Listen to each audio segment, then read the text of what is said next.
Assalamu alaikum, sixth class. Today we are going to start our next chapter which is about the investigation of sound.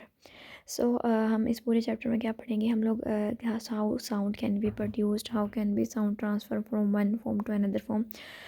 So let's start. Today's your diaries. You have to learn quiz answer from 1 to 9.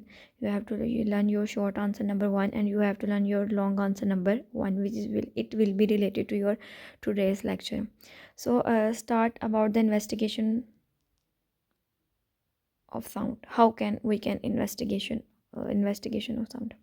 So we are surrounded by the sound. हमारे इर्द गिर्द बहुत सी आवाज़ें आती हैं. हमारे पास different किस्म की वैरायटी होती है साउंड की. अगर हम उसमें बात करें तो call of your mother, sound of ringing the bell, chirping of bird, ringing of school bell, vehicle जो मोटर या वहीकल की जो साउंड होती है. सो हमारे इर्द गिर्द जो होती है वो डिफरेंट तरह की जो है वो साउंड्स होती हैं. हमारे पास डिफरेंट वैरायटी होती है साउंड्स की. सो हमारे पास जो साउंड होती है वो उस साउंड की अगर हम टाइप्स की बात करें तो 4 टाइप्स होती हैं. लाउड, सॉफ्ट, प्लेजेंट और अनप्लेजेंट. ठीक है, जो लाउडर वॉइस होती है वो प्लेजेंट भी हो सकती है, वो अनप्लेजेंट भी हो सकती है.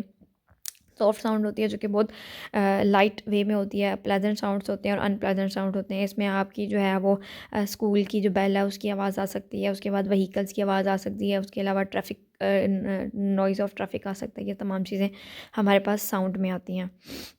अच्छा, सबसे पहला क्वेश्चन ये है कि how can a sound produce. Sound किस तरह से प्रोड्यूस हो सकती है.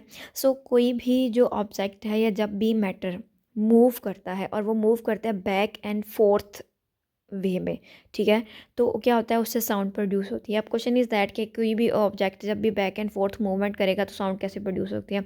जब भी कोई object back and fourth move करेगा तो वाइब्रेशन होगी और वो वाइब्रेशन जो है वो साउंड को क्रिएट करेगी.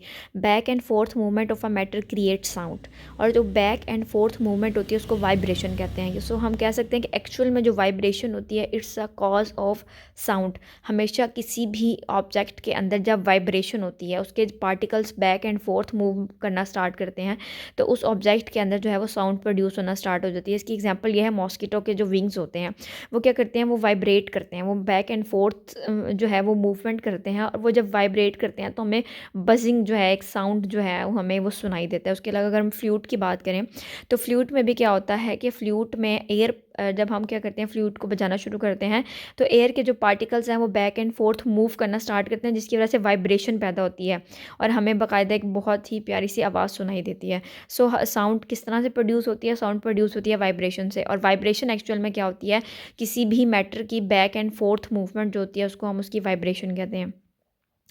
नेक्स्ट हमारे पास एक बहुत इंटरेस्टिंग कॉन्सेप्ट है कि हमारे पास लून्स, ठीक है, मुर्गाबी जिसको उर्दू में कहते हैं, एक ऐसे जो हैं वो हमारे पास बर्ड्स हैं कि उनकी जो वॉइस होती है when they produce sound it hears as they are laughing. ठीक है, तो उनकी जो है वाइब्रेशन जो है वो वाइब्रेशन ही इस तरह से होती है कि वैसे तो उनकी नॉइस पर आवाज़ प्रोड्यूस हो रही होती है लेकिन हमें ऐसा लग रहा होता है जैसे वो लाफ कर रहे हैं. ठीक है, दे आर लाफिंग. सो अब हम लोग वी कैन से दैट के sound is a form of energy. हम साउंड को एनर्जी भी कह सकते हैं. अब साउंड को एनर्जी क्यों कह सकते हैं, क्योंकि साउंड प्रोड्यूस होती है वाइब्रेशन में और वाइब्रेशन में एक्चुअल में मैटर मूव कर रहा है, बैक एंड फोर्थ मूव कर रहा है. और हम जानते हैं कि किसी भी ऑब्जेक्ट में जो मूवमेंट होती है वो उसकी एनर्जी की वजह से आती है. So it produce when something moved, things move due to the energy.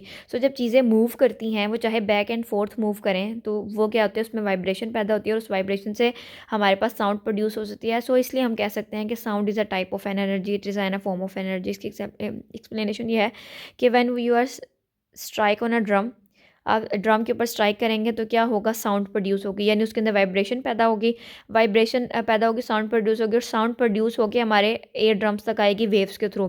जब एयर ड्रम्स तक आएगी तो उसमें दोबारा वाइब्रेशन पैदा होगी और हम उसको क्या कर सकते हैं, सुन सकते हैं. सो हम कह सकते हैं कि साउंड जो है वो एक्चुअल में फॉर्म ऑफ एनर्जी है क्योंकि इसमें जो है मूवमेंट हो रही है और चीज़ों में हमेशा जो मूवमेंट होती है वो एनर्जी की वजह से होती है. सो हम लास्ट में ये कंक्लूड कर सकते हैं क्योंकि हमने मूवमेंट की बात की है ना, एनर्जी की बात करें, जितनी ज़्यादा एनर्जी होगी हमारे पास साउंड भी उतना लाउड होगा और जितनी लेस एनर्जी होगी हमारे पास साउंड भी उतना सॉफ्ट होगा. ठीक है, अब वाइब्रेशन का साउंड के ऊपर क्या इफेक्ट होता है कि हमेशा जितनी वाइब्रेशन ज़्यादा होगी उतना ही साउंड भी हमें लाउड वॉल्यूम मिलेगा। So loud volume can be produced by the strong vibration. So हम वाइब्रेशन का और जो हमारे पास जो साउंड है उसकी पिच का बहुत लिंक है। जितनी ज़्यादा वाइब्रेशन तेज़ होगी, उतनी स्ट्रॉन्ग वाइब्रेशन होगी, उतनी ही ज़्यादा जो है हमारे पास लाउड वॉल्यूम आएगी। इसके एग्जांपल हमारे पास स्पीकर्स हैं। आप हमेशा कभी भी स्पीकर्स को देखें तो जब भी आप जितना स्पीकर्स का जो है वो वॉल्यूम लाउड करते जाएंगे, आप उसको ध्यान से देखें तो उसके अंदर जो वाइब्रेशन है स्पीकर्स की वो भी ज़्यादा होती जाएगी। So we can say that कि लाउड स्ट्रॉन्ग वाइब्रेशन के cause the loud volume. So thank you for today.